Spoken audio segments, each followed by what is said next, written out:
बोलो गुरुदेव भगवान की जय। प्यारे कृष्ण कन्हैया लाल की जय। श्री भक्तमाल में आज चरित्र शुरू हो रहा है भगवत प्रसाद के तत्व को जानने वाले श्रेष्ठ भक्तों का। भगवत प्रसाद के तत्व को जानने वाले श्रेष्ठ भक्त हैं शंकर सुक सनकादि कपिल नारद हनुमाना, विश्वक्सेन प्रहलाद बलिरु भीषम जग जाना, अर्जुन ध्रुव अम्बरीश विभीषण महिमा भारी, अनुरागी अक्रूर सदा उद्धव अधिकारी, भगवत भुक्त अवशिष्ट की कीर्ति कहन सुजान, हरि प्रसाद रस स्वाद के भक्त इते परमान। भगवान को अर्पण करके प्रसाद के रस का स्वाद लेने वाले ये 16 भक्त परम श्रेष्ठ हैं। शंकर जी, सुखदेव जी, सनकादिक जी, कपिल जी, नारद जी, हनुमान जी, विश्वक्सेन जी, प्रहलाद जी, बलि जी, भीष्म जी, अर्जुन जी, ध्रुव जी, अम्बरीश जी, विभीषण जी, अक्रूर जी और उद्धव जी। इनको संपूर्ण जगत जानता है। इनकी बड़ी भारी महिमा है। ये सभी सर्वदा प्रसाद के अधिकारी हैं। ये भगवत प्रसाद की महिमा को भली भांति जानते हैं, उसका वर्णन करते रहते हैं। भगवान का भोग लगाकर प्रसाद इन्हें अवश्य अर्पण करना चाहिए। उपर्युक्त 56 में वर्णित भगवत प्रसाद के रसिक भक्तों का विवरण क्रमशः शंकर जी 56-7 में, सुखदेव जी 56-7 में, सनकादिक जी 56-7 में, कपिल जी 56-7 में, नारद जी 56-7 में, हनुमान जी 56-9 में, विश्वक्सेन जी 56-30 में, प्रहलाद जी 56-14 में, बलि जी 56-7 में, भीष्म जी 56-7 में, अर्जुन जी 56-14 में, ध्रुव जी 56-9 में, अम्बरीश जी 56-9 में, विभीषण जी 56-9 में, अक्रूर जी 56-9 में, उद्धव जी 56-9 में भी आया है। ये सारी कथाएं पहले आ चुकी हैं, इसलिए इनका चरित्र दोबारा नहीं दिया गया है। भगवत प्रसाद की महिमा। भगवान को भक्ति पूर्वक अर्पित किए हुए पत्र, पुष्प, फल, जल आदि की प्रसाद संज्ञा होती है। यानी कुछ भी जो चढ़ा दिया उसे प्रसाद ही कहते हैं। भगवत अर्चन करते समय प्रभु को समर्पण किया हुआ प्रत्येक पदार्थ भगवान की साकार बनी हुई प्रत्यक्ष कृपा ही है। इसी दृढ़ भावना से उसका ग्रहण सेवन करना चाहिए। प्रसादो अनुग्रह प्रसादस्तु प्रसन्नता, यानी प्रसन्नस्य भावः प्रसादा आदि का यही तात्विक अर्थ है, क्योंकि भगवत प्रसाद स्वयं भगवत रूप हो जाता है। प्रसादं जगदीशस्य ह्यन्नपानादिकं च यत् ब्रह्मवन्निर्विकारं हि यथा विष्णुस्तथैव तत्। अर्थात जैसे भगवान का दर्शन, स्पर्श आदि महामंगलकारी है, वैसे ही प्रसाद भी परम मंगलकारी है। परम वैष्णव संत श्री भगवत रसिक जी महाराज कहते हैं, यह दिव्य प्रसाद प्रिया प्रिय को दर्शत ही मन मोद बढ़ावत, परशत पाप हरत ही को पावत, परम प्रेम उपजावत, भुलवत भाव पुरुष तिय को, भगवत रसिक भाव तो भूषण तेहि चढ़ क्षण होत युगल जी को, यह दिव्य प्रसाद प्रिया प्रिय को। और वृंदावन के परम रसिक संत श्री हरिराम व्यास जी महाराज की तो भगवत प्रसाद के प्रति अद्भुत निष्ठा थी। वे कहते हैं, हमारी जीवन मूरी प्रसाद अतुलित महिमा कहत, भागवत मैटत सब प्रतिवाद, हमारी जीवन मूरी प्रसाद, जो 6 मास व्रतन कीने फल, सो एक सीथिक स्वाद, दर्शन पाप नसात, खात सुख परशत मिटत विषाद। हमारी जीवन मूरी प्रसाद, देत लेत जो करे अनादर, सोनर अधम गवाद। श्री गुरु शुक्ल प्रताप व्यास, यह रस पायो अनहाद। हमारी जीवन मूरी प्रसाद। भगवत प्रसाद की श्रेष्ठता और उसके प्रति अनन्य भाव प्रदर्शित करते हुए वे आगे कहते हैं कि वृंदावन क्षेत्र से इतर के किसी ब्राह्मण द्वारा लाई गई मिठाई भी उन्हें ग्राह्य नहीं है, जबकि वृंदावन के स्वपच द्वारा लाया गया भगवत प्रसाद और संतों की सीथ प्रसादी की जूठन भी उनके लिए वरेण्य है। व्यास मिठाई विप्र की, तामे लागे आग। वृंदावन के स्वपच की, जूठन खइये मांग। श्रीमद् भागवत में कहा गया है कि श्री भगवान द्वारा उपभुक्त माला, चंदन, वस्त्र, अलंकार, नैवेद्य आदि का जो भक्त सेवन करते हैं उन पर माया का प्रभाव नहीं पड़ता है। त्वयोपभुक्त स्रग गंधवासो अलंकारार्चिताः, उच्छिष्ट भोजनो दासास्तव मायां जयेमहि। त्वयोपभुक्तस्त्रगंध वासो अलंकार चर्चिताः, उच्छिष्ट भोजनो दासास्तव मायम जयेमहि। इसी प्रकार भगवत प्रसाद की महिमा का वर्णन करते हुए पद्म पुराण में कहा गया है कि जो भगवान के सम्मुख निवेदित तुलसी मिश्रित और विशेष रूप से चरणामृत से भीगे हुए नैवेद्य यानी अन्न को नित्य खाता है, वह करोड़ों यज्ञों के पुण्य को प्राप्त होता है। नैवेद्यम अन्नम तुलसी विमिश्रम, विशेषतः पाद जलेन सिक्तम, योष्णाति नित्यम पुरतो मुरारेः, प्राप्नोति यज्ञायुत कोटि पुण्यम। इस प्रकार भगवत प्रसाद की अमित महिमा है। भक्तों के लिए तो वह जीवन धन होता है। तभी तो कहा जाता है जगन्नाथ का भात जगत पसारे हाथ। भक्ति तथा ज्ञान के प्रकाशक आचार्य पुलह अगस्त पुलस्त च्यवन सौभरि वसिष्ठ ऋषि, करदम अत्रि ऋचिक गर्ग गौतम सुव्यास शशि, लोमस भृगुदालभ्य अंगिरा श्रृंगी प्रकाशी, मांडव विश्वामित्र ध्रुवासा सहस 88, जावाली जामदग्नि माया दर्श कश्यप, पर्वत पारासर पद रज धरो, ध्यान चतुर्भुज चित धर्यो, तिन्ह शरणन हो अनुसरो। जिन भक्तों ने भगवान के चतुर्भुज रूप का ध्यान अपने हृदय में धारण किया, मैं उनकी शरण में हूँ। हमारे सब प्रकार से रक्षक हैं पुलह जी, अगस्त जी, पुलस्त जी, च्यवन जी, सौभरी जी, वशिष्ठ जी, करदम जी, अत्रि जी, ऋचिक जी, गर्ग जी, गौतम जी, व्यास जी के शिष्य, लोमस जी, भृगु जी, दालभ्य जी, अंगिरा जी, ऋष्य श्रृंग जी, मांडव्य जी, विश्वामित्र जी, दुर्वासा जी, शौनकादि 88,000 ऋषि, जाबाली जी, जमदग्नि जी, मार्कंडेय जी, कश्यप जी, पर्वत जी और पराशर जी, इनके चरणों की रज मैं अपने सिर पर चढ़ाता हूँ। ये ऋषिगण बड़े तपस्वी हैं। मोहरूपी अंधकार को दूर करने के लिए सदा ज्ञान भक्ति का प्रकाश करते रहते हैं। यहाँ भक्ति तथा ज्ञान के प्रकाशक इन आचार्यों का संक्षेप में वर्णन प्रस्तुत है। सबसे पहले महर्षि पुलह जी। महर्षि पुलह भी ब्रह्मा के मानस पुत्र और षोडश प्रजापतियों में एक हैं। ये भी अन्य ऋषियों की भांति जगत के हित साधन में लगे रहते हैं। इन्होंने अपने पिता ब्रह्मा जी की आज्ञा से दक्ष प्रजापति की और महर्षि कर्दम की कन्याओं को पत्नी रूप से ग्रहण करके सृष्टि की वृद्धि की। अनेकों योनि और जातियों की संतान इनसे हुई। इन्होंने महर्षि सनंदन की शरण ग्रहण करके संप्रदाय की रक्षा करते हुए तत्व ज्ञान का संपादन किया और फिर अपने शरणागत जिज्ञासु गौतम को उसका दान करके जगत में उसका विस्तार किया। जगत को आध्यात्मिक, आधिदैविक और आधि भौतिक शांति के लिए ये निरंतर तपस्या में संलग्न रहते हैं। पुराणों में इनकी चर्चा स्थान स्थान पर आई है। बोल वृंदावन बिहारी लाल की जय। महर्षि अगस्त्य जी। महर्षि अगस्त्य वेदों के मंत्र दृष्टा ऋषि हैं। इनकी उत्पत्ति के संबंध में विभिन्न प्रकार की कथाएं मिलती हैं। कहीं मित्रा वरुण के द्वारा वशिष्ठ के साथ घड़े में से पैदा होने की बात आती है, तो कहीं पुलस्त की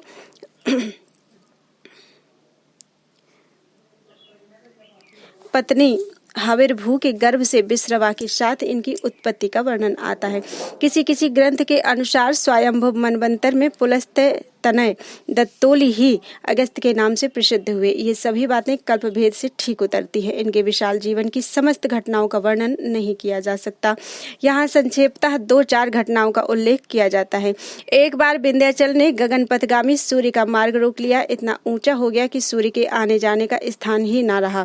सूर्य महर्षि अगस्त्य के शरणागत हुए। अगस्त्य ने उन्हें आश्वासन दिया और स्वयं विंध्याचल के पास उपस्थित हुए। विंध्याचल ने बड़ी श्रद्धा भक्ति से उन्हें नमस्कार किया। महर्षि अगस्त्य ने कहा, भैया, मुझे तीर्थों में पर्यटन करने के लिए दक्षिण दिशा में जाना आवश्यक है, परंतु तुम्हारी इतनी ऊंचाई लांघ कर जाना बड़ा कठिन प्रतीत होता है, इसलिए कैसे जाऊं। उनकी बात सुनते ही विंध्याचल उनके चरणों में लौट गया। बड़ी सुगमता से महर्षि अगस्त्य ने उसे पार करके कहा कि अब जब तक मैं ना लौटूं तुम इसी प्रकार पड़े रहना। विंध्याचल ने बड़ी नम्रता और प्रसन्नता के साथ उनकी आज्ञा सिरोधार्य की। तब से महर्षि अगस्त्य लौटे ही नहीं और विंध्याचल उसी प्रकार पड़ा हुआ है। अगस्त्य ने जाकर उज्जैनी नगरी के शूलेश्वर तीर्थ की पूर्व दिशा में एक कुंड के पास शिव जी की आराधना की। भगवान शिव ने प्रसन्न होकर उन्हें प्रत्यक्ष दर्शन दिया। आज भी भगवान शंकर की मूर्ति वहां अगस्तेश्वर के नाम से प्रसिद्ध है। एक बार भ्रमण करते करते महर्षि अगस्त्य ने देखा कि कुछ लोग नीचे मुंह किए हुए कुएं में लटक रहे हैं। पता लगाने पर मालूम हुआ कि ये उन्हीं के पितर हैं और उनके उद्धार का उपाय यह है कि वे संतान उत्पन्न करें। बिना ऐसा किए पितरों का कष्ट मिटना असंभव था। अतः उन्होंने विदर्भ राज से पैदा हुई अपूर्व सुंदरी और परम पतिव्रता लोपामुद्रा को पत्नी के रूप में स्वीकार किया। उस समय इलवर और वातापी नाम के 2 दैत्यों ने बड़ा उपद्रव मचा रखा था।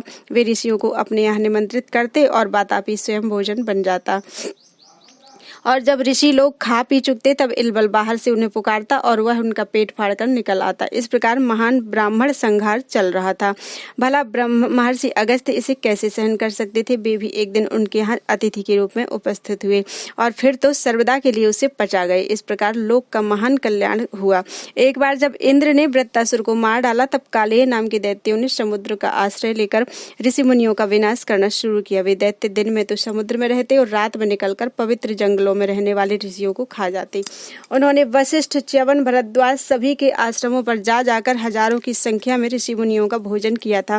अब देवताओं ने महर्षि अगस्त्य की शरण ग्रहण की। तब उनकी प्रार्थना से और लोगों की व्यथा और हानि देखकर उन्होंने अपने एक चुल्लू में ही सारे समुद्र को पी लिया।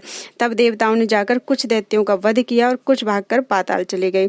एक बार ब्रह्म हत्या के कारण इंद्र के स्थानच्युत होने के कारण राजा नहुस इंद्र हुए थे। इंद्र होने पर अधिकार के मद से मत्त होकर उन्होंने इंद्राणी को अपनी पत्नी बनाने की चेष्टा की। तब बृहस्पति की सम्मति से इंद्राणी ने एक ऐसी सवारी से आने की बात कही जिस पर अब तक कोई सवार ना हुआ हो। मदमत्त नहुस ने सवारी ढोने के लिए ऋषियों को ही बुलाया। ऋषियों को तो असम्मान अपमान का कुछ ख्याल था नहीं। आकर सवारी में जुट गए। जब सवारी पर चढ़कर नहुस चले तब शीघ्र पहुंचने के लिए हाथ में कोड़ा लेकर जल्दी चलो सर्प सर्प कहते हुए उन ब्राह्मणों को विताड़ित करने लगे।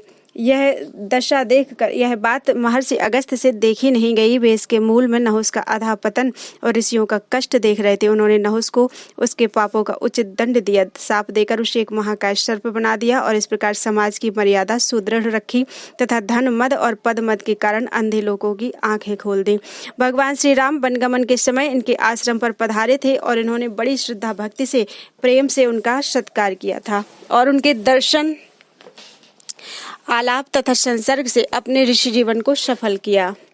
साथ ही ऋषि ने उन्हें कई प्रकार के शस्त्रास्त्र दिए और सूर्योपस्थान की पद्धति बताई। लंका के युद्ध में उनका उपयोग करके स्वयं भगवान श्री राम ने उनके महत्व की अभिवृद्धि की। प्रेम लक्षणा भक्ति के मूर्तिमान स्वरूप भक्त सुतीक्ष्ण इन्हीं के शिष्य थे। इनकी तन्मयता और प्रेम के स्मरण से आज भी लोग भगवान की ओर अग्रसर होते हैं। लंका पर विजय प्राप्त करके जब भगवान श्री राम अयोध्या को लौट आए और उनका राज्याभिषेक हुआ तब महर्षि अगस्त्य वहां आए थे और उन्होंने भगवान श्री राम को अनेकों प्रकार की कथाएं सुनाई। वाल्मीकि रामायण के उत्तरकांड की अधिकांश कथाएं इन्हीं के द्वारा कही गई हैं।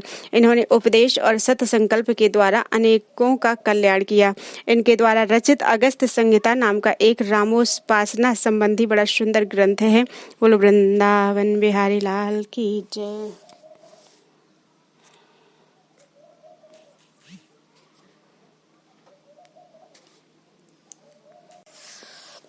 महर्षि पुलस्त्य भी पूर्वोक्त ऋषियों की भांति ब्रह्मा के मानस पुत्र हैं।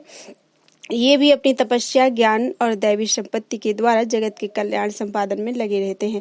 इनका प्रभाव इतना अधिक है कि जब एक बार अपनी दुष्टता के कारण रावण को कार्तवीर्य सहस्त्रार्जुन के यहाँ बंदी होना पड़ा था, तब इन्होंने उनसे कहा कि इस बेचारे को मुक्त कर दो, और इनकी आज्ञा सुनते ही वह सहस्त्रार्जुन, जिसके सामने बड़े बड़े देवता और वीर पुरुष नतमस्तक हो जाते थे, इनकी आज्ञा का उल्लंघन नहीं कर सके।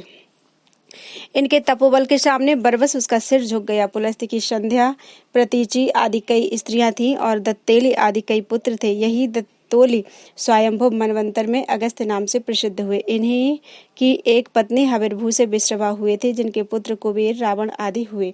ये योग विद्या के आचार्य माने जाते हैं। ऋषि पुलस्त्य ने ही देवर्षि नारद को वामन पुराण की कथा सुनाई है।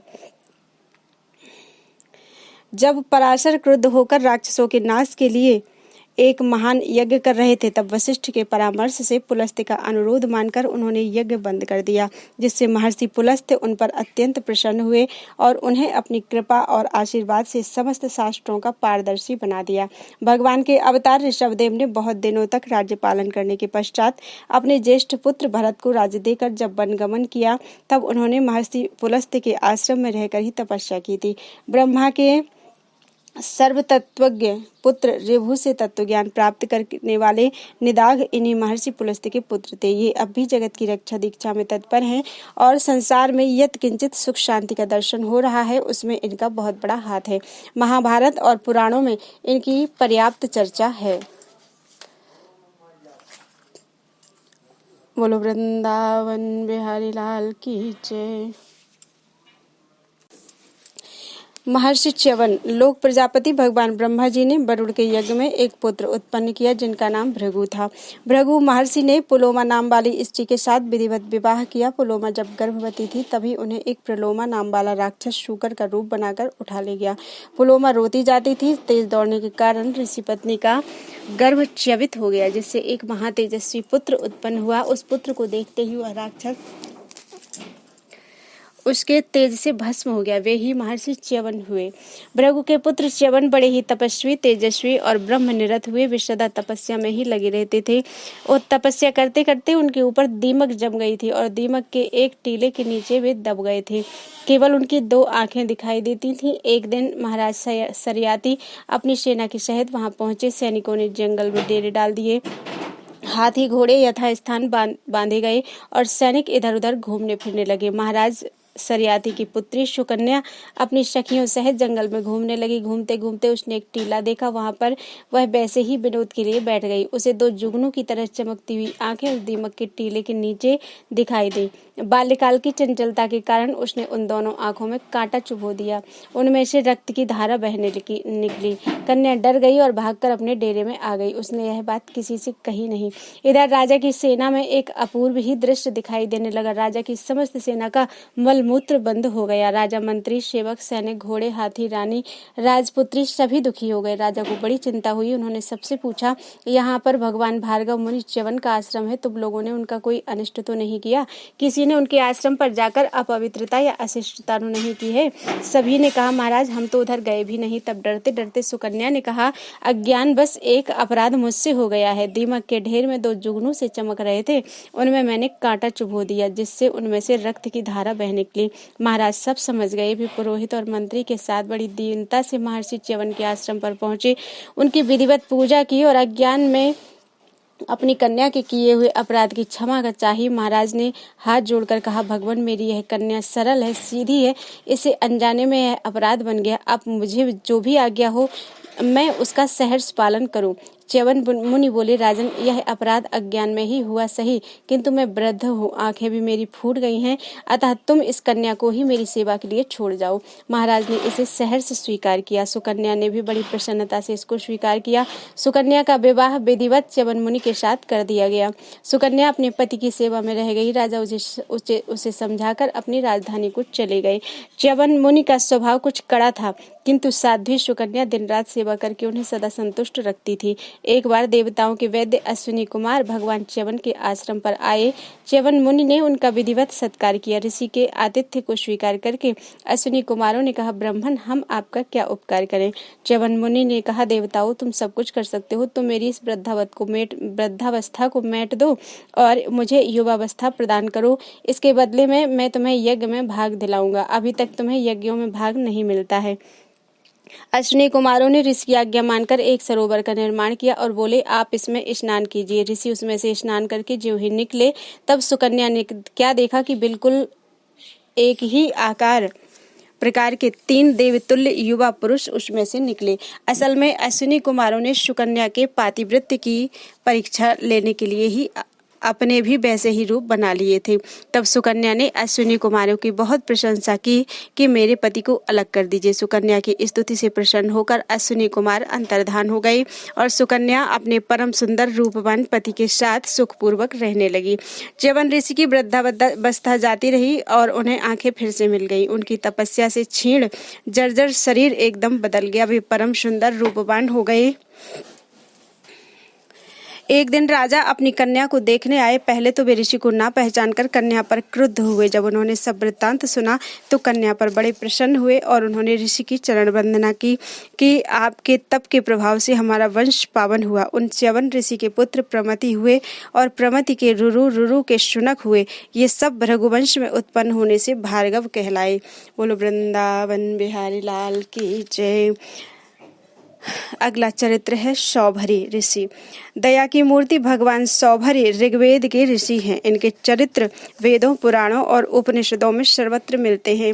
सौभरी संहिता नाम से एक संहिता भी है। ये वृंदावन के निकट कालिंदी के तट पर रमणक नामक द्वीप में रहते थे, जो आजकल सुररख नाम से प्रसिद्ध है। ये यमुना जी के जल में डूबकर हजारों वर्ष तक तपस्या करते रहे। एक बार मल्लाहों ने मछली पकड़ने के लिए जाल डाला। मछलियों के साथ जाल में ये स्वयं भी फंसकर चले आए। मल्लाहों ने समझा कोई बड़ा भारी मत्स्य फंस गया है। इन्होंने ऊपर खींचा तो मालूम हुआ कि ये तो महर्षि सौभरी हैं। मल्लाह बड़े घबराए। ऋषि ने कहा, भाई, अब हम तुम्हारे जाल में फंस गए हैं, तुम हमें बेच दो। मल्लाहों की हिम्मत कहाँ थी। ऋषि के आग्रह करने पर वहां के राजा आ गए। ऋषि को भला कौन मोल ले सकता है? उनका मूल्य कौन सी वस्तु से आंका जा सकता है? अंत में ऋषि के सुझाने पर यह निश्चय हुआ कि गऊ के रोम रोम में अनंत देवताओं का निवास है। राजा ने गऊ के बदले में ऋषि को मुक्त कराया। मल्लाहों को उन्होंने और भी बहुत सा धन दिया। एक बार ऋषि ने देखा कि गरुड़ देव उनके स्थान के समीप मछलियों को खा रहे हैं। एक बड़ा मत्स्य था, उसे भी वे खाना चाहते थे। ऋषि ने मना किया, किंतु गरुड़ इतने भूखे थे कि उन्होंने ऋषि की बात पर ध्यान ही नहीं दिया। मत्स्य के बालक तड़पने लगे। महर्षि को बड़ी करुणा आई और उन्होंने गरुड़ को लक्ष्य करके शाप दिया कि आज से यदि गरुड़ यहाँ आकर किसी भी जीव को खाएगा तो उसकी मृत्यु उसी क्षण हो जाएगी। यह मैं सत्य सत्य कहता हूँ। उस दिन से उनके समीप का समस्त स्थान हिंसा शून्य बन गया। वहाँ कोई भी जीव हिंसा नहीं कर सकता। एक बार की बात है कि रमणक द्वीप के रहने वाले सर्पों ने सलाह की कि गरुड़ हमारे समस्त परिवार का बड़ी निर्दयता से संहार करते हैं, अतः उनके पास पारी पारी से सर्प जाया करें और उन्हें बलि दिया करें। ऐसा करने से शीघ्र ही कुल का नाश नहीं होगा। यह बात समस्त सर्पों ने स्वीकार कर ली और वे बारी बारी गरुड़ के पास जाने लगे। एक दिन कालिया नाग की बारी आई। वह गया और गरुड़ की बलि को स्वयं ही खा गया। इस पर गरुड़ बड़े क्रोधित हुए। वे नाग पर झपटे। कालिया अपनी जान लेकर भागा और भगवान सौभरी की शरण में गया। ऋषि ने उसे आश्रय देते हुए कहा, यहाँ तुम्हें किसी भी बात का भय नहीं है। यहाँ गरुड़ तुम्हारा कुछ भी नहीं बिगाड़ सकेगा। उस दिन से कालिया भगवान सौभरी के ही आश्रम के समीप रहने लगा। इसीलिए उस स्थान का नाम अहिवास और उसके समीप रहने वाले भगवान सौभरी ऋषि के वंशज अहिवासी कहलाए। ऋषि के विवाह की भी एक बड़ी मनोरंजक कहानी है। यदि सदा जल के भीतर समाधि लगाकर ऋषि सदा जल के भीतर समाधि लगाकर तपस्या करते थे। एक बार जल के भीतर ही भीतर उनकी समाधि भंग हुई। वहां उन्होंने देखा एक मत्स्य अपनी स्त्री के सहित बड़े सुख से विहार कर रहा है। आंखों के जरा से कुसंग ने अपना असर डाला। उसी समय ऋषि के मन में संकल्प उठा कि देखो, ये जलचर जंतु होकर कैसा सुख भोग रहे हैं, हम तो मनुष्य का शरीर पाकर भी इस सुख से वंचित हैं। यह विचार कर विचार आते ही ऋषि समाधि प्राणायाम सब भूल गए, जल से बाहर निकले। उन दिनों महाराजा मानधाता अयोध्या में राज्य करते थे। ऋषि सीधे उन्हीं के पास पहुंचे। महाराज ने ऋषि का बड़ा सत्कार किया, विधिवत पूजा की। गौदान करने के अनंतर उनसे पधारने का कारण पूछा। महर्षि ने कहा, राजन, मैं गृहस्थ सुख का उपभोग करना चाहता हूँ। तुम्हारे 50 कन्याएं हैं, इनमें से एक मुझे दे दो। महाराज सुनकर सन्न रह गए। भला हजारों वर्ष के इन बूढ़े ऋषि को अब इस ढलती उम्र में यह क्या सूझी, इन्हें क्या कैसे दूं। अब किंतु मना करने की भी हिम्मत नहीं हुई। ऋषि की तनिक सी भ्रुकुटी टेढ़ी होते ही राजपाट से हाथ धोना पड़ेगा, यह सब सोच समझकर उन्होंने एक चाल चढ़ी। बड़ी नम्रता से हाथ जोड़कर उन्होंने कहा, भगवान, मेरे अंतःपुर में आपके लिए कोई रुकावट तो है ही नहीं। आप भीतर पधारें। मेरे 50 कन्याएं हैं, उनमें से मेरी जो कन्या आपको पसंद करे उसे ही आप प्रसन्नतापूर्वक ले जाएं। महाराज ने सोचा, मेरी युवती कन्याएं इन जैसे अति बूढ़े ऋषि को क्यों पसंद करने लगेंगी। जब वे पसंद नहीं करेंगी तो ये खुद ही लौट जाएंगे। इस प्रकार सांप भी मर जाएगा और लाठी भी नहीं टूटेगी। मना भी नहीं करनी पड़ेगी और ऋषि भी नाराज नहीं होंगे। महर्षि तो थे सर्वज्ञ, उनसे भला कोई क्या छिपा सकता है। वे महाराज के भाव को ताड़ गए। तपस्या के बल से वे नई सृष्टि रच सकते थे। उन्होंने झट से अपना रूप परम सुंदर युवावस्था संपन्न बना लिया। रनवास में आते ही 50 की 50 कन्याएं उन पर मुग्ध हो गई। राजा को अब क्या आपत्ति थी। 50 कन्याएं ऋषि की अर्पण कर दी। उन सबको लेकर महर्षि अपने आश्रम पर आए। विश्वकर्मा को आज्ञा दी। बहुत जल्दी 50 महल बने। फिर क्या था, बात की बात में समस्त स्वर्गीय सुखों से युक्त 50 महल बन गए। उनमें सब प्रकार की सुखोपभोग की सामग्रियां थी। योग बल से 50 रूप बनाकर ऋषि उनके साथ गृहस्थ सुख का उपभोग करने लगे। प्रत्येक के 10-10 पुत्र हुए। उन पुत्रों के भी पुत्र हो गए।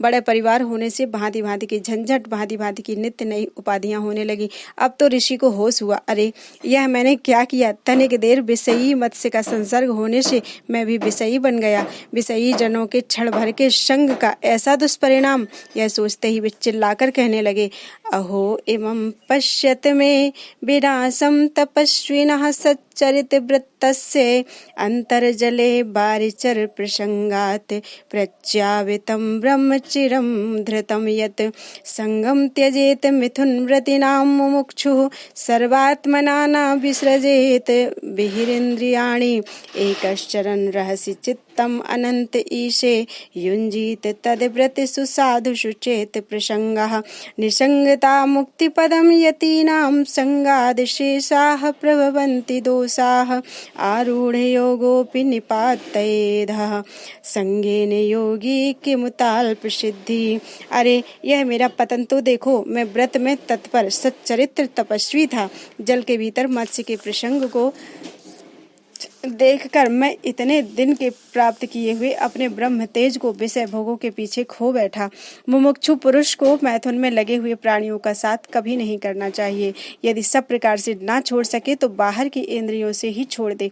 बिल्कुल एकांत में रहकर अनंत प्रभु में चित्त लगाकर उनके प्यारे भक्तों का सत्संग करना चाहिए। निसंग होना ही यतियों के लिए मुक्ति का मार्ग है। संग से सारे दोष उत्पन्न होते हैं। दुसंग से योग में आरूढ़ हुए योगी तक गिर जाते हैं। फिर अल्प सिद्धि वाले जीवों की तो बात ही क्या है। ऐसा सोचकर वे वानप्रस्थ धर्म का पालन करते हुए ब्रह्म में लीन हो गए। सौभरी मुनि के जीवन में भूत दया विशेष रूप से देखी जाती है। वे प्राणियों को दुखी नहीं देख सकते थे। प्राणी मात्र के प्रति दया का भाव रखना, यही तो सच्ची साधुता है। बोलो वृंदावन बिहारी लाल की जय। महर्षि वशिष्ठ जी की उत्पत्ति का वर्णन पुराणों में विभिन्न रूप से आता है। ये कहीं ब्रह्मा के मानस पुत्र, कहीं अग्नेय पुत्र, कहीं मित्रा वरुण के पुत्र कहे गए हैं।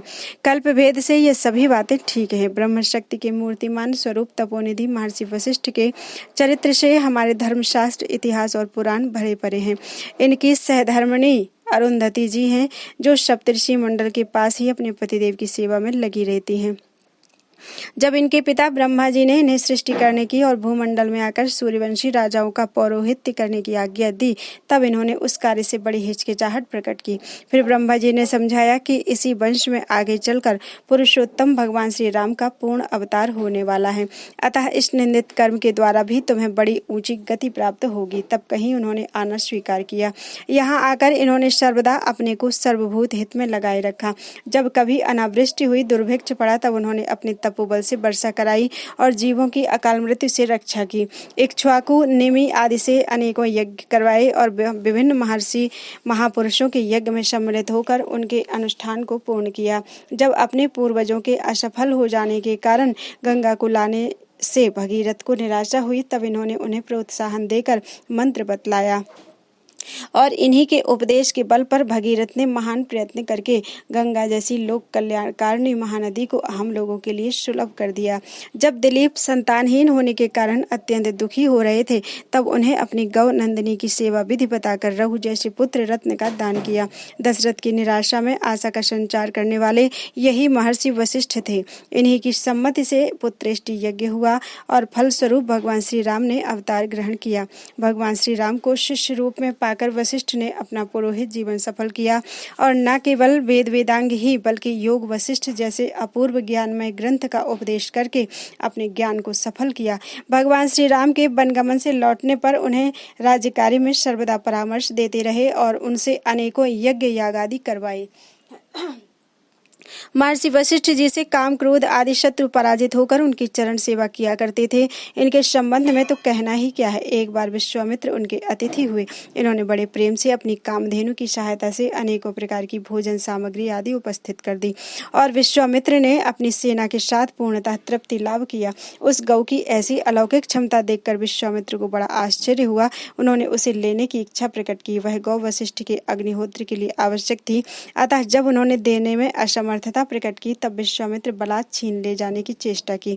विश्वामित्र ने और उस समय वशिष्ठ ने उस गौ की सहायता से अपार सेना की सृष्टि कर दी और विश्वामित्र की सेना को मार भगाया। क्षत्रिय बल के सामने इस प्रकार ब्रह्म बल का उत्कर्ष देखकर उन्हें हार माननी पड़ी, परंतु इससे उनकी द्वेष भावना कम नहीं हुई, बल्कि उन्होंने वशिष्ठ को हराने के लिए महादेव जी की शरण ग्रहण की। शंकर जी की कृपा से दिव्यास्त्र प्राप्त करके उन्होंने फिर वशिष्ठ जी पर आक्रमण किया, परंतु वशिष्ठ जी के ब्रह्मदंड के सामने उनकी एक न चली और उनके मुंह से बरबस निकल पड़ा।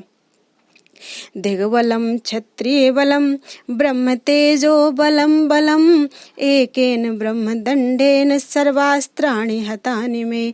अंततः पराजय स्वीकार करके उन्हें ब्राह्मणत्व लाभ के लिए तपस्या करने जाना पड़ा। महर्षि वशिष्ठ क्षमा की तो मूर्ति ही थे। जब विश्वामित्र जी ने इनके 100 पुत्रों का संहार कर दिया, उस समय यद्यपि इन्होंने बड़ा शोक प्रकट किया, परंतु सामर्थ्य होने पर भी विश्वामित्र के किसी प्रकार के अनिष्ट का चिंतन तक नहीं किया, बल्कि अंतःकरण के क्षणिक शोकाकुल होने पर भी ये अपनी निर्लेपता और असंगता को नहीं भूले। एक बार बात में विश्वामित्र से इनका विवाद छिड़ गया कि तपस्या बड़ी है या सत्संग। वशिष्ठ जी का कहना था कि सत्संग बड़ा है और विश्वामित्र जी का कहना था कि तपस्या बड़ी है। अंत में दोनों ही महर्षि अपने विवाद का निर्णय कराने के लिए शेष भगवान के पास उपस्थित हुए। सब बातें सुनकर शेषनाग भगवान ने कहा कि हे भाई, अभी तो मेरे सिर पर पृथ्वी का भार है, दोनों में से कोई एक थोड़ी देर के लिए इसे ले ले तो मैं निर्णय कर सकता हूँ। विश्वामित्र अपनी तपस्या के घमंड में फूले हुए थे। उन्होंने 10,000 वर्ष की तपस्या के फल का संकल्प किया और पृथ्वी को अपने सिर पर धारण करने की चेष्टा की। पृथ्वी कांपने लगी, सारे संसार में तहलका मच गया। तब वशिष्ठ जी अपने सत्संग के आधे क्षण के फल का संकल्प करके पृथ्वी को धारण कर लिया और बहुत देर तक धारण किए रहे। अंत में जब शेष भगवान फिर पृथ्वी को लेने लगे, तब विश्वामित्र जी ने कहा कि अभी तक आपने निर्णय तो सुनाया ही नहीं। शेष भगवान हंस पड़े। उन्होंने कहा, निर्णय तो अपने आप ही हो गया। आधे क्षण के सत्संग की बराबरी हजारों वर्ष की तपस्या नहीं कर सकती। फिर क्या था, दोनों महर्षि तो थे ही, यह तो सत्संग की महिमा प्रकट करने का एक अभिनय मात्र था। दोनों ही बड़ी प्रसन्नता के साथ अपने अपने आश्रम पर लौट आए। महर्षि वशिष्ठ योग वशिष्ठ के उपदेशक के रूप में ज्ञान की साक्षात मूर्ति हैं और अनेक यज्ञ यागों तथा वशिष्ठ संहिता के प्रणयन द्वारा उन्होंने कर्म के महत्व और आचरण का आदर्श स्थापित किया है। उनका जीवन तो भगवान श्री राम के प्रेम से सराबोर ही है ही। हमारे इतिहास पुराणों में इनके चरित्र का बहुत बड़ा विस्तार है। उन सब बातों का अध्ययन तो उन्हीं में हो सकता है। यहाँ तो केवल उनकी जीवन की 2-4 घटना ही उद्धृत की गई हैं। महर्षि वशिष्ठ आज भी सप्तऋषियों में रहकर सारे जगत के कल्याण में लगे हुए हैं। बोलो वृंदावन बिहारी लाल की जय। श्री करदम जी। छायायाः कर्दमो यज्ञे, अर्थात ब्रह्मा जी की छाया से श्री कर्दम जी उत्पन्न हुए। जब ब्रह्मा जी ने प्रजापति कर्दम की सृष्टि विस्तार की आज्ञा दी,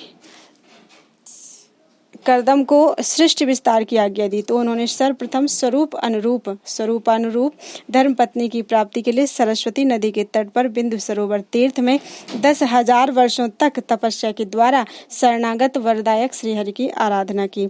भगवान ने प्रसन्न होकर उन्हें दर्शन दिया। प्रभु की परम मनोहर मूर्ति का दर्शन कर कर्दम जी को बड़ा हर्ष हुआ। उन्होंने सानंद साष्टांग दंडवत प्रणाम कर प्रेम प्रवण चित्त से हाथ जोड़कर अत्यंत सुमधुर वाणी से भगवान की स्तुति की। भगवान ने कहा, जिसके लिए तुमने आत्म संयम आदि के द्वारा मेरी आराधना की है, तुम्हारी हृदय के उस भाव को जानकर मैंने पहले से ही उसकी व्यवस्था कर दी है। परम यशस्वी सार्वभौम सम्राट महामानव मनु परसों अपनी धर्मशीला भार्या शतरूपा के साथ अपनी यौवनशीला और सद्गुण संपन्ना कमल लोचना कन्या को लेकर आएंगे। प्रजापति वह सर्वथा आपके अनुरूप है। मनु जी वह कन्या आपको अर्पण करेंगे। उससे सृष्टि का विस्तार करने वाली 9 कन्याएं होंगी तथा सांख्य शास्त्र का प्रचार करने के लिए मैं भी अपने अंश कला से आपके वीर का आश्रय लेकर आपकी पत्नी देवहूति के गर्भ से अवतीर्ण होऊंगा। यह कहकर भगवान अंतर्धान हो गए। इधर मनु जी भी महारानी शतरूपा के साथ सुवर्ण जटित रथ पर सवार होकर तथा परम साध्वी मुनि व्रतिशीला कन्या देवहूति को भी बिठाकर भगवान के बताए संकेतानुसार निश्चित समय पर शांति परायण महर्षि कर्दम के आश्रम पर पहुंचे। अग्निहोत्र से निवृत्त परम तेजस्वी मुनि श्रेष्ठ कर्दम को मनु जी ने प्रणाम किया। श्री कर्दम जी ने आशीर्वाद देते हुए यथोचित आतिथ्य सत्कार किया और आगमन का कारण पूछा। मनु जी ने अत्यंत विनम्रता पूर्वक निवेदन किया, यह मेरी कन्या है जो प्रियव्रत और उत्तानपाद की बहन है। स्वभाव से ही राजसुख भोगों से विरक्त है, अवस्थाशील और गुण आदि में अपने योग्य पति पाने की इच्छा रखती है। और जब से इसने नारद जी के मुख से आपके शील विद्या रूप और गुणों का वर्णन सुना है, तभी से आपको अपना पति बनाने का निश्चय कर चुकी है। द्विजवर मैं बड़ी श्रद्धा से आपको यह कन्या समर्पित करता हूँ, आप इसे स्वीकार कीजिए। श्री कर्दम जी ने स्वीकृति तो दे दी, परंतु शर्त पर। वह यह है कि जब तक इसके संतान नहीं हो जाएगी तब तक मैं गृहस्थ धर्मानुसार इसके साथ रहूंगा। इसके पश्चात भगवान के बताए हुए परम धर्म भगवत आराधना को ही मैं अधिक महत्व दूंगा। महाराज मनु जी ने ब्राह्म विधि से देवहूति का विवाह कर्दम जी से कर दिया और दहेज में भूरी भूरी बहुमूल्य वस्त्राभूषण एवं अन्य आवश्यक वस्तुएं प्रदान की तथा मुनि की आज्ञा लेकर वहां से अपने स्थान को चले गए। मनुपुत्री देवहूति ने काम वासना दंभ द्वेष लोभ मद आदि को त्याग कर बड़ी सावधानी और लगन के साथ सेवा में तत्पर रहकर विश्वास पवित्रता गौरव संयम शुश्रूषा प्रेम और मधुर भाषण आदि गुणों से अपने परम तेजस्वी पतिदेव को संतुष्ट कर लिया। बहुत काल व्यतीत होने पर सेवा परायणा देवहूति के मन में संतान की अभिलाषा जागृत होने पर परम तपोधन श्री कर्दम जी ने अपने तपोबल से स्वयं दिव्य स्वरूप धारण कर तथा देवहूति को भी दिव्य रूप प्रदान कर सहस्त्रों दास दासियों से सेवित एवं समावृत होकर योग प्रयाग विनिर्मित दिव्य विमान पर विराजमान होकर देवहूति के साथ बहुत वर्षों तक विहार किया। तत्पश्चात देवहूति को संतान प्राप्ति के लिए समुत्सुक देखकर श्री कर्दम जी ने अपने स्वरूप के 9 विभाग किए और 9 स्वरूपों से उनके गर्भ में अपना तेज स्थापित किया। इससे देवहूति के 9 कन्याएं पैदा हुई। श्री कर्दम जी अपनी पूर्व प्रतिज्ञा के अनुसार संन्यास ग्रहण करने को समुद्यत हुए। पतिदेव के हार्दिक अभिप्राय को जानकर देवहूति ने बड़ी विनम्रता पूर्वक कन्याओं को योग्य वरों के हाथ में सौंपने तथा वन चले जाने पर अपने आधार के लिए एक पुत्र की प्रार्थना की। तब कृपालु मुनि कर्दम को भगवान विष्णु का वह कथन याद हो आया जिसमें कि उन्होंने स्वयं को मुनि पुत्र होने का संकेत किया था। श्री कर्दम जी ने देवहूति को आश्वासन दिया, प्रिय अधीर न हो, तुम्हारे गर्भ में अविनाशी भगवान विष्णु शीघ्र ही पधारेंगे। अब तुम संयम नियम दान और तप आदि के द्वारा श्रद्धा पूर्वक भगवान का आराधन करो। पति वचन विश्वासनी देवहूति प्राणपण से भगवत आराधन में लग गई। इधर कर्दम जी ने श्री ब्रह्मा जी के आदेशानुसार अपनी कला नाम की कन्या मरीचि को, अनसुया अत्रि को, श्रद्धा अंगिरा को, हविर्भू पुलस्त्य को, गति पुलह को, क्रियाकृतु को, ख्याति भृगु को, अरुंधति वशिष्ठ को और शांति अथर्वा को समर्पित की। ये ऋषि लोग श्री कर्दम जी के आज्ञा लेकर अति आनंद पूर्वक अपनी अपनी पत्नियों के साथ अपने अपने आश्रम को चले गए। इधर परम मंगल मुहूर्त आने पर साक्षात देवादिदेव भगवान विष्णु श्री करदम जी के वीर का आश्रय लेकर देवहूति के गर्भ से श्री कपिल भगवान के रूप में प्रकट हुए और देवताओं ने दुंदुभिया बजाई, पुष्प वृष्टि की। ब्रह्मादिक ने ऋषि दंपति की सौभाग्य की सराहना करते हुए श्री कपिल भगवान की स्तुति की। श्री करदम जी ने पुनः पूर्व प्रतिज्ञा की को स्मरण कर श्री कपिल भगवान की आज्ञा लेकर उनकी परिक्रमा की और प्रसन्नता पूर्वक वन को चले गए। वहां परम भक्ति भाव के द्वारा सर्व अंतर्यामी सर्वज्ञ श्री वासुदेव में चित्त लगाकर उन्होंने परम पद प्राप्त कर लिया। भगवान श्री कपिल देव भी माता देवहूति को तत्व ज्ञान का उपदेश देकर गंगा सागर संगम पर जाकर भजन में प्रवृत्त हो गए। देवहूति जी भी भगवान के श्री चरण कमलों का अनुचिंतन करती हुई भगवत धाम को प्राप्त हुई। बोलो वृंदावन बिहारी लाल की जय।